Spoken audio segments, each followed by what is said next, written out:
Baxın, cəmaatın suyunu qanunsuz olaraq satılır. Baxın, kontroldan, cəmaata gələn sudan qanunsuz olaraq öz vəzifəsindən yalanla istifadə edib. Bu buranın qanun iştihatının kişisi deyil.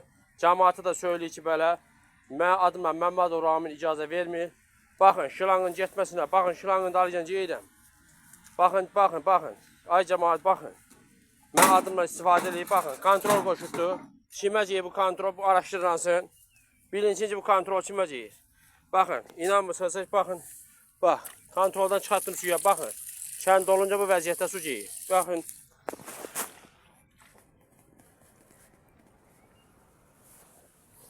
Keçilişimiz davam edir. Həsənov Zeynal Ramizoğlu qanun işçi deyil, ölkə başına sərəncam ilə Qaza Arsansu quyusunda. Xahiş edirəm dövlət orqanlarından bu adamı buradan rədd eləsinlər. Bu adam qanunsuz olaraq qanun pozuntusu yaradır. Xahiş edirəm artıq oxar orqandan, Şəki şəhər polis bölməsindən, Şəki şəhər prokurorluqdan hara baxırlar bu qanunsuz işini buradan nə qədər var səs vermirlər. Polisimiz hara baxır? Niyə bu şeyin qarşısını almır? Bax, ikən maşını yolda 10 dəqiqə satırlar, tuturlar. Bunu niyə baxmırlar? Xahiş edirəm Daxili İşlər Nazirliyi, ayağa qalxın. Bu haqsızlığı qoymayın yerdə. Cənab Prezidentinin sərəncamının Arsansu quyusuna baxan şəxs kimdir?